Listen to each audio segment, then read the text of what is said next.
Я сам був свидетелем суїциду. Я сам був свидетелем чоловіка, який умер від рака. Йому навіть не дали подзвонити домой. Після деяких історій просто хочеться закритися і не розумієш, як взагалі люди могли пережити таке. Ты знаешь, для чего я здесь? Типа, не могу знать. Я здесь, чтобы вас не били. Бить могу только я. Пацан молодой умер из-за того, что качнув, а в легких були осколки.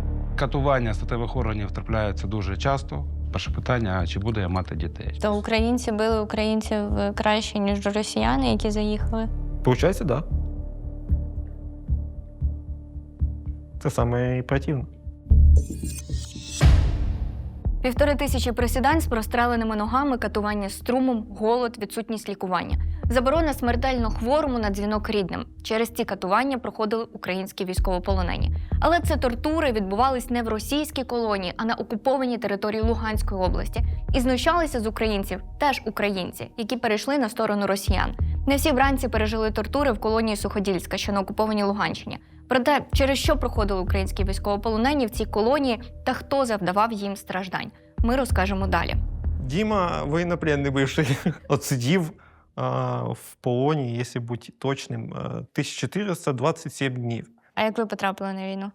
Пішов на сорочку в 18-му году. Ну, прийшли мені сказали, типа, ти ще рано, ну ми тобі повістку випишемо, типа, на срочку. Мені було 19 років тоді. Потім сижу на срочці, думаю, ну, фігня якась, давай на контракт. Зараз вже йде 15-та бригада Карамбах. Я ще поки не вивчив, мені тільки сказали, що я там служу. Ну, факт красивий. Нічого собі, то ще я служу, блін, в елітних якихось там підрозділі. Можна тільки швидко свідання. Ви ж не хочете відновити м'язи? Ідіть сюди, Діма. А чому? займався спортом. Добровільно? Якщо добровільно, в принципі, ще в полоні було, коли не качали. Ну, там треба було, тому що атрофіруються мишці повністю. А не добровільно, що ти маєш на увазі? Останній раз перед обміном прийшлось присідати енне кількість раз. 100 разів. 100 разів це ж дитячий літ. Це скільки? 1500 разів. Я не чувствував ног. Коли почалася повномасштабка, то я вже на цей момент знаходився в Маріуполі. Переночували ми, грубо говоря, там. І якщо розказувати всі мої походження бойової, ну, мене воно коротеньке було, всього 47 днів я побігав, поки не ранили. Так а що сталося? Та ну, це вже двіжуха там була така весела. Штурмував здання. І дивися, ось долетять такі монстрики. І що Там треба? пушка. Це воно зараз І саме ти крутить. починаєш, тебе просять, будь ласка, взяти ініціативу. Ти береш ініціативу, починає крутити активно. Якщо в тебе виникне спастика м'язок, апарат автоматично дасть звуковий сигнал і припине роботу. Так що для тебе це безпечно. Коротше, як прилетіло мені позад, я офігел, падаю, так як Супермен перед падаю такі. І це прям двері прилітає, коротше, міна. Я через всіх переповзаю, на четверенка, хорошо, ноги перебиті вже, переповзаю четверенка, руки порізав, заповзаю, такий під стол заліз, кажу, пацани, все, я від'їжджаю, вирубало. Приходжу в сознання, ноги течуть, а я перед цим турнікет свій використовував на тіпа, і мене один тільки остався, а мене дві ноги перебиті. Ну, давай, коротше, беру, там, руки ватні, такі, дід такий стоїть, тобі допомогти, я такий. Ну, якщо тобі не впадло, перемотав мене. Типа ранений, я кажу, типа, хлопці, хто поможе мені йти? Молодий, коротше, офіцер.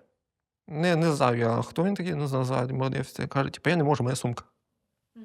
Молодий там чувачок каже, типу, ну я не можу, мені там теж тяжко. І цей дід такий, типу, каже, ну, оскільки я старий, медленний, я тобі поможу. Я такий, о, два, грубо говоря, медленних, ну, ми підемо останніми, грубо говоря. Я йду на процедуру. Яку ти йдеш процедуру? Током будуть спину бити. В смислі? Ну, там прикольна процедура, будуть током в спину. І що воно тобі? Я кажу, там мені, я кайфую. Все. Я сам пробіг на евакуацію, кілометра 2, може 3. Ну, типу, ніхто мені не ніс, нічого. Я з пробитими ногами, осколочними раненнями сам дійшов. Там під обстрілами, там такі ситуації похабні були. Перелазиш там під мостом якісь тіпи, не знаєш, хто це за тіпи, блядь, починаєш на них дивитися, вони на тебе дивляться, кажуть, то враг, я падаю, ну, стрьомно. Потім кажуть, ні, то свої.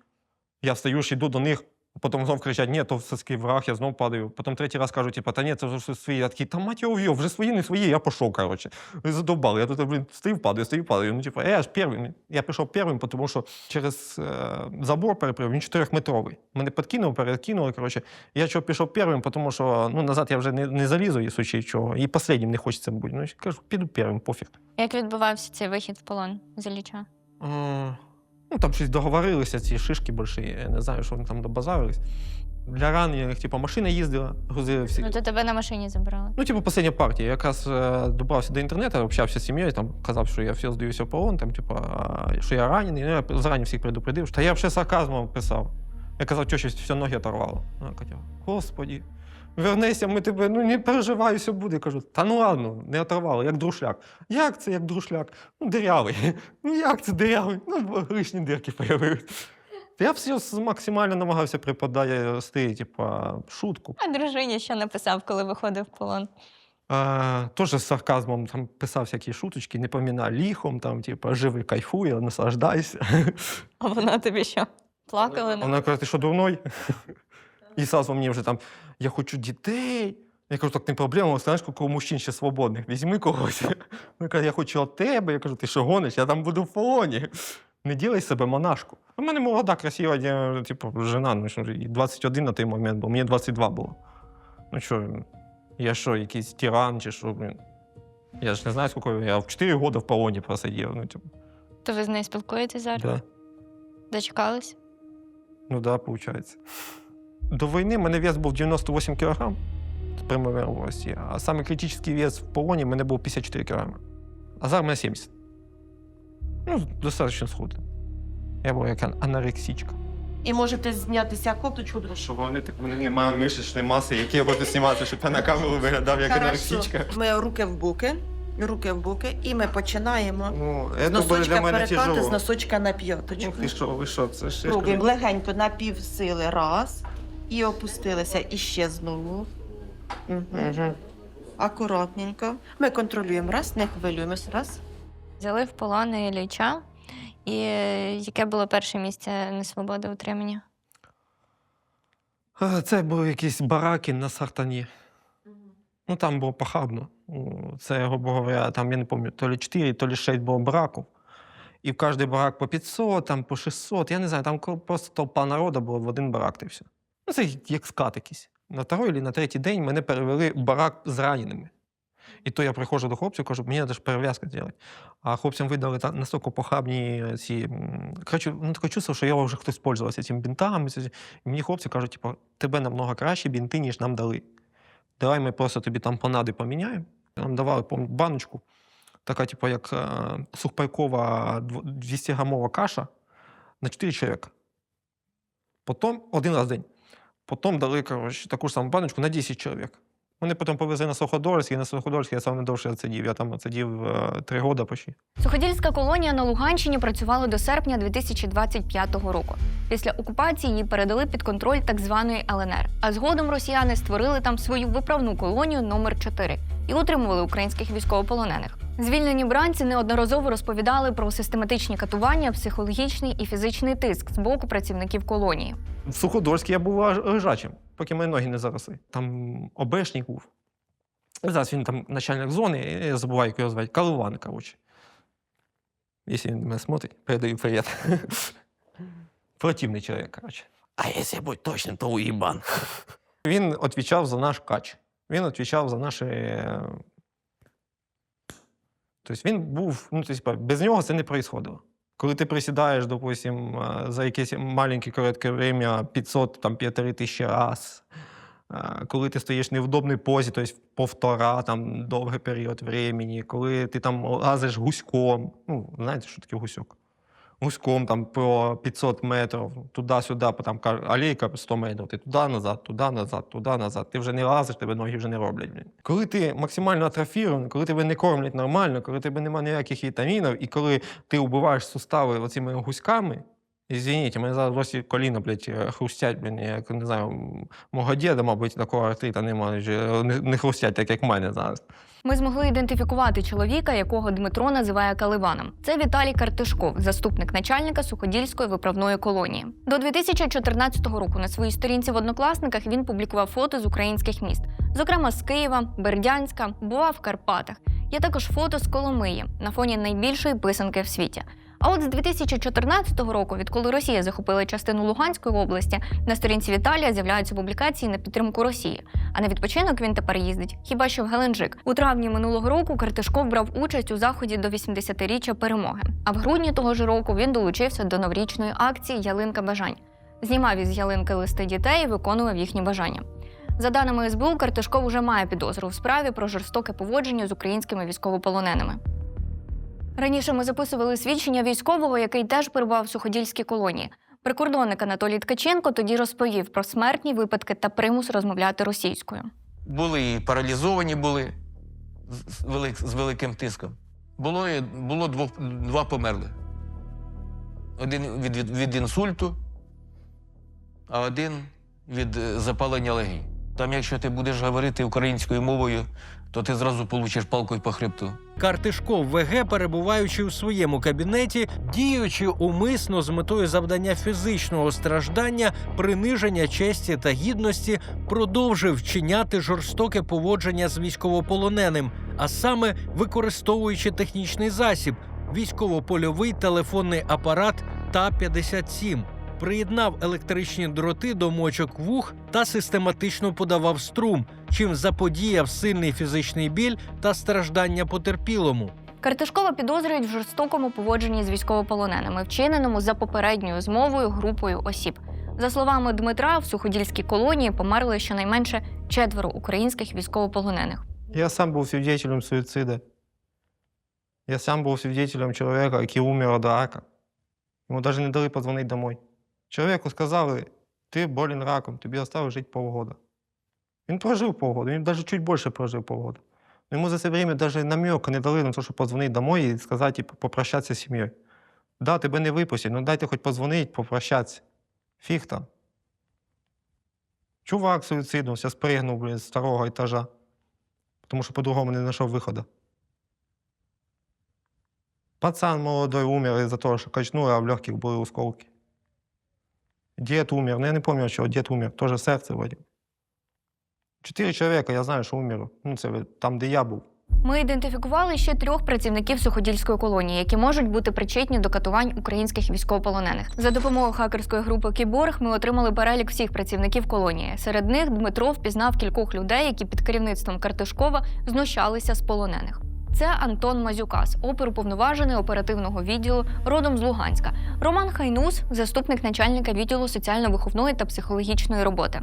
У 2025 році СБУ заочно повідомило йому про підозру.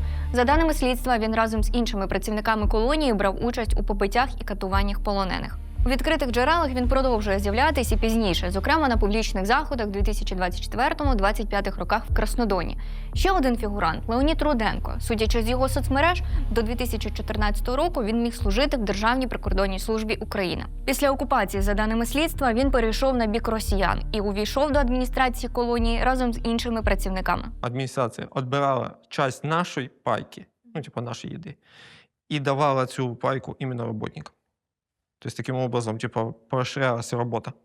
А хлопці голодні, їсти хочуть. І потім вони йдуть на ту роботу, щоб хоч чуть-чуть більше поїсти. Хоча при тому всьому ті хлопці, які залишаються на бараках і не працюють, в отказну. Ну, типу, я взагалі не ходив на роботу. Мене тільки коли примусово відправляли, ну, я ходив, плювався, ну, типу, я довбав на них працювати. Ну, типу. А це все було іменно зроблено цим ж самим Каливаном. Він ж систему придумав, от, бізнес сам построїв, це ж, типу, доці, ці кузні, це ж все частні закази. Це гроби, це туалети, це вся ця тематика, коротше. А гроби – це для русських воєнних? Так. Там такі закази були тих гробів, це просто капець. Хлопці там за день, там, я пам'ятаю, там 4 або 5 столів, коротше, ходили хлопці робити, коротше, кожен робив, ну, десь по 100 гробів за день. Приїжджали цих фурами, потім грузили, уїжджали. Як я завжди говорив, я розрушаю російську економіку знутрі. Я об'їдаю їх. Я їх об'їдаю, я воду так відкривав, коротше, і намагався, щоб вона побільше слилася її. Щоб в них щочик там намотало нормально. Ми всі співаємо гімн, передушину, коротше, фігню їхню. І, коротше, він такий, типа, ти чого так погано співаєш? Шокером. Типа, и он такие спрашивает потом, ты знаешь, для чего я здесь? Ну, типа, не могу знать. Ну, типа, я здесь, чтобы вас не били. Бить могу только я. Думаю, ого. Ну, там така нога, що я таки думаю, о, якщо ти почнеш бити, то буде дуже весело, так що краще не треба. То українці били українців краще, ніж росіяни, які заїхали? Получається, так. Да. Це саме і противно. Дехто з працівників суходільської колонії вже має підозри, але це одиниці. Водночас до катувань причетні або були їх свідками сотні людей. Якщо ви військовий і вас утримували в суходільській колонії, і ви готові поділитись деталями про те, що там відбувалося, зв'яжіться з нами. Напишіть на пошту Слідства.Інфо, яку ви бачите зараз на екрані, або в наші соцмережі, вони є в описі до цього відео. Ваші свідчення потрібні, щоб винні понесли відповідальність. Зачасту вся інформація до нас доходить від хлопців. Ніяких, зрозуміло, ні виписок, ніяких медичних супроводжуючих документів нам не передають. Медична допомога зачасту не надається. Були випадки, коли надавали професійну медичну допомогу, але при гострих станах. Я вам скажу відверто, кожне спілкування – це є елемент шоку. І кожен раз, я маючи великий досвід в урології, в хірургії, для мене дуже багато чого нового. А як так сталося, що хлопці довели до суїциду? Ну, там я не можу конкретно сказати, як це сталося, але це більше зв'язано з адміністрацією. Він ходив на роботу, з роботи він завжди вертався, і його на КП, коротше, відводили кооперам. Ну і просто в один прекрасний день він прийшов, типу, подождав, коли всі вийшли з роздівалки, виліз через окно, став, всі такі дивляться на нього, типу, ти що, дурак, лізь назад. Він, типу, помахав ручкою, руки так за спину, і щучкою. Ну, в нього була фраза набита, татуїровка на руці. «Слава Україні». Возможно, із-за неї його і пресували. Там теж, я скажу, була ситуація, що у нас помер хлопець, кровоізлияння було в легкі, із-за того, що в нього осколки були. І хлопці ж патріотичні, коли виносили тіло, встали на коліна і сказали, герої не вмирають. А ви знаєте, один стане, всі стануть. І пішов після того. Сразу помінялося конкретне ставлення адміністрації і пішли веселуха, коротше, ця віруха. Побиття. Да. Ну, такі із нашого саме профілю – це найчастіші побиття, переломи кісток носу, удари по вухам, які закінчуються розривами барабанних перетинок. Ну, відповідно, це глухоту за собою тягне. Вони б'ють там кийками, те, що називають тапіками, це ці старі телефони електричним струмом б'ють. Утоплення, побиття, тортури там опіками, ріжуть, чого тільки не бачать. Я думаю, на всіх лікарів це тисне, не тільки на мене. Але так, буває, після деяких історій просто хочеться закритися і не розумієш, як взагалі люди могли пережити таке. Ну і лишитися якось в здоровому глузді і продовжувати спілкуватися, хоча багатьох це дійсно і ламає. Що конкретно ми робимо? Це, звичайно, перша первинна допомога, хірургічна обробка ран. Висикаємо, якщо потрібно, там тканини мертві і очищаємо, перев'язуємо. То в більшості випадків рани доволі швидко починають загоюватися. До хірургії доходить вже підходимо більш в плановому порядку.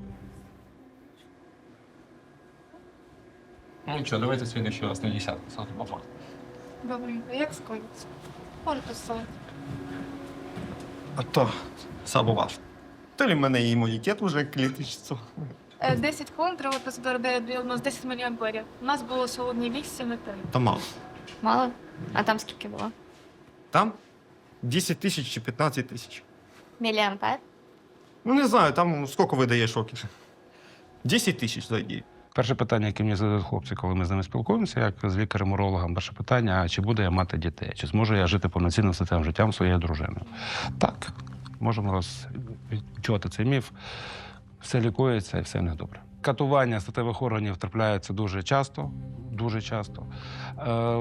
І струмом, і інородні тіла, і пошкодження статевих, як внутрішніх, так і зовнішніх органів. Умисно, гумовими палицями, чоботями, руками і тому подібним. Допомога надається, тобто хлопці проходять обстеження повноцінне і оперативне втручання робимо ми або направляємо в спеціалізовані заклади, які займаються безпосередньо даними проблемами. Але зачасту виходить допомогти хлопцям. Я ж на протяжении 10 місяців постійно стояв на ногах, ходили, і ноги ж вони отікали, плюс мене синіли. І за цього воно, щоб знімати напругу з самих ступ. Я ж в полоні не отримав почти фактично ні одного письма за 4 роки. І 15 січня 26 года вже Красний Крест приніс, письмо. Перше письмо я получив. Я, відкриваю цей лист, і там пише жена, «Привіт, мій луковий дружок-пирожок». Чувствуйте себе як вдома. Я чувствую себе як вдома. Ви повинні себе теж чувствувати як вдома. Ну, або, може, по крайній мірі, як гость. Як гость, добре. Нічого ще каже, буде реліквія. Звісно. Яка ще реліквія? А чого луковий? І чого Тому що я лук не пирожок? люблю.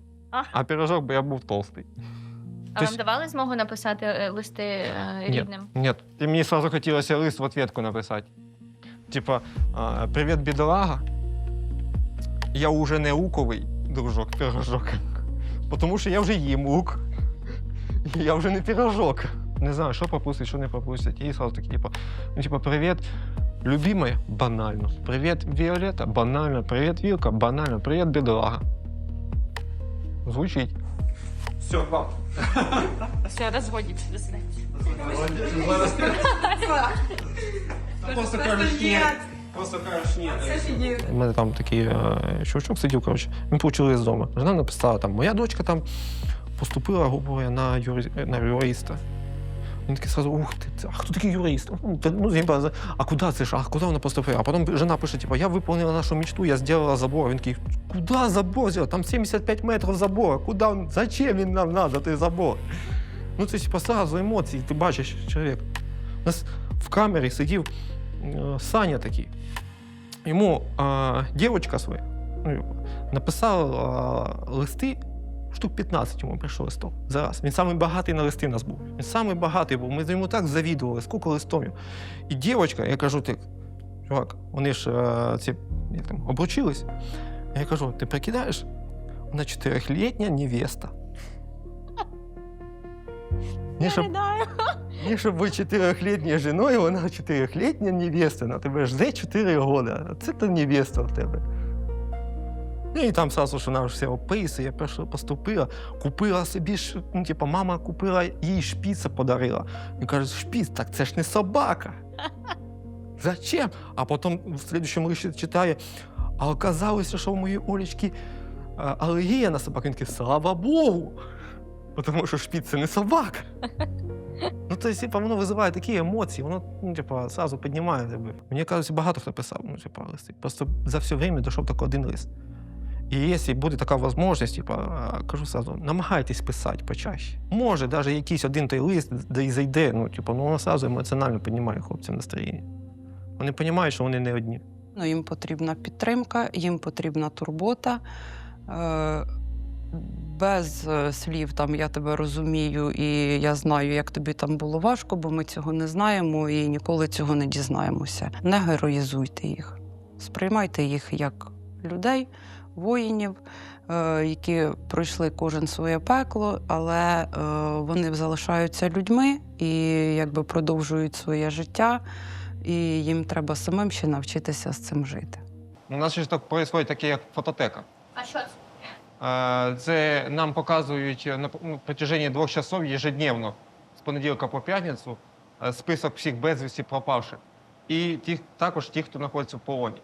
Ми ж їх опознаємо і записуємо дані. До того місця, де я ізначально сидів, до того, як мене в РФ привезли, я знав, по крайній мірі, примерно 400 чоловік.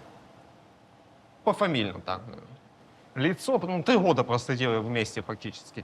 А вже коли в друге місце я приїхав, я так 96. Там осталось 74. Я так розумію, що ці фотографії долучаються і Ті, які приносять різні полонених, безвісти зниклих, Це обов'язково. Я коли передівався в кімнаті, я смотрел в окно, там люди стояли з флагами. Ну, моє зрення не дуже хороше, тому кого міг, того і побачив. Але я не можу отак, знаєш, одразу зі старта. Ти ще не розумієш, хто ти, де ти, і тобі одразу фотки. Всю цю болю, це все переводили в шутку. Ну, допустим, ми вийшли на той, на перевірку. Нас там вдарили по шокеру, коротше, кого скільки. Ми забігаємо і так в шутку: ха-ха-ха, тебе скільки? Мене 5, а тебе? Мене 3. Ха-ха-ха, мене більше, я виграв. Я кажу, як мене визивали на допрос і каже: твоя історія мені не подобається, мені треба історія, яка буде мені подобатися. Я кажу, так, принесіть ТАП-50, ТАПи, знаєш, принесіть ТАП-50, прокрутіть пару раз, і я почну вам розказувати те, що вам треба. Я кажу, довго там не протримайся. приносили. Ні. Ні, так тут шокер в руках тримав, типу, знаєш, мені твоя історія трошки не подобається. Він такий, типу, він такий дзик-дзик, я такий, ну, не подобається, я скоро на обмін поїду, тому що я вже знав, що я їду на обмін, тому я почав борзіти. Чого ти так був впевнений? Тому що мене сфоткали. Мене сфоткали в трусах. Коли тебе фоткають в трусах, потім тебе фоткають в формі. Це признак того, що ти їдеш відсюди. Коли мене почали виводити з здання, накинули пакет чорний на голову, почали виводити, я такий, та пофіг. Я видержу, знаєте, цей путь. Такий тяжелий путь був, це самі тяжелі 2 дні були моїх. Я за ці 2 дні не спав ні минути, і за ці 2 дні не пив ні каплі води і не їв нічого. Да, я не знав, що чоловічий організм може таке витримати, але я просто з целью їхав, рано чи поздно треба закінчитися. Я їду в той автозакі, там маленьке місце, мене коліна болять, я не можу розправитися, я не можу нормально навіть сходити в туалет. Дали бутилку з маленьким горлишком, ну як не попісять, ти не попісаєш навіть. Тяжело, коротше, дуже було, але ти просто сидиш і знаєш, я їду домой, мені остальне все пофіг. Я приїхав, я поїв, я вже нічого не хочу, тому що я маю доступ. Я не заточений, я на свободі, і я можу їсти скільки захочу. Я можу общатися з ким захочу. Я можу робити все, що захочу. Все, остальне все це мелочі. Я не знаю, обична награда. Це ж приємно. Да. Ну я просто не розумію, що вона значить. За що? За твою стійкість і незламність. Я думаю, зокрема, це під час бойових дій в Маріуполі і під час того, що ти не здався, не зламався в полоні. Ну, насчет того, що я не займався в полоні, да. А так я просто не розумію, за що. Я не встиг нормально побігати, пострілятися. Я не встиг нормально повоювати. Ти поранення отримав. Та поранення – це мелочь. Що таке поранення? Я не, мене хлопці намного більше теряють, руки, ноги теряють. Ну, я що там, мене вибило з строю, грубо говоря, на 2 місяці. Можна було б ще 3 роки побігти.